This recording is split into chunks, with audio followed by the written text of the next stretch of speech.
Computer engineering টিউটোরিয়ালসের আজকে input ডিভাইসের শেষ পর্ব। আজকে টপিকগুলো মূলত আমাদের তিনটি। First topic microphone, second topic webcam, and then third topic digital camera. তো আজকের এই ইনপুট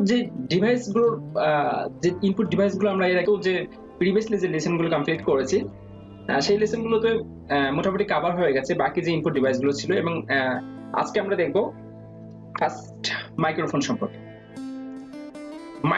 মাইক্রোফোন আসলে কি? মাইক্রোফোন, আমরা এখানে চিত্র দেখতে পাচ্ছি একটি মাইক্রোফোন। এন্ড দেন আমরা যদি কম্পিউটারের ইনপুট প্রদানের এটাকে আরেকটি ডিভাইস বলা হয়ে থাকে। অডিও ইনপুট ডিভাইস হিসেবে এটি ব্যবহার করা হয়। মুখের কথা দিয়ে কম্পিউটারকে নিয়ন্ত্রণের জন্য মাইক্রোফোন ব্যবহৃত হয়ে থাকে অনেক সময়। অধিকাংশ হেডফোনে মাইক্রোফোন অন্তর্ভুক্ত থাকে, এছাড়া আলাদা মাইক্রোফোনও কিনতে পাওয়া যায়। তো আমরা এখানে দেখতে পাচ্ছি যে আমাদের এখানে যে একটা হেডফোন রয়েছে, এই হেডফোনের সাথে অনেক সময় মাইক্রোফোন ইনক্লুডেড থাকে। এন্ড দেন আমরা যাবো হলো ওয়েবক্যাম হলো একটি ভিডিও ক্যাপচার ডিভাইস যা কোনো কম্পিউটারে সংযুক্ত থাকে। আমরা এখানে দেখতে পাচ্ছি যে এখানে একটা কম্পিউটার মনিটরের সাথে সংযুক্ত রয়েছে, একটা ডেস্কটপ কম্পিউটারের মনিটরের সাথে। আর ল্যাপটপে বাই ডিফল্ট একটা ক্যামেরা থাকে, ওয়েবক্যাম থাকে। তো এটা মূলত কম্পিউটার ভিডিও ফোন বা ভিডিও কনফারেন্সিং স্টেশন হিসেবে কাজ করানোর জন্য ওয়েবক্যাম ব্যবহৃত হয়ে থাকে।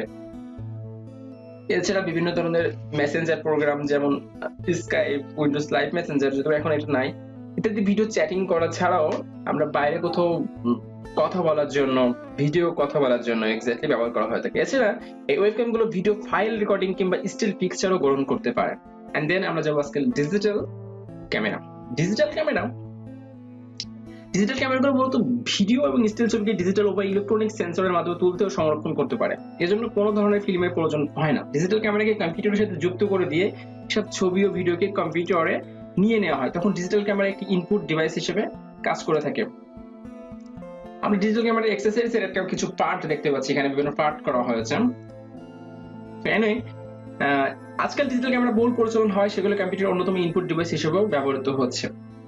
তো আজকে আমরা ইনপুট ডিভাইস সম্পর্কে মোটামুটি আমাদের কনসেপ্ট হয়ে গেছে। তো আমরা পরবর্তীতে আউটপুট ডিভাইস নিয়ে আমরা আলোচনা করব।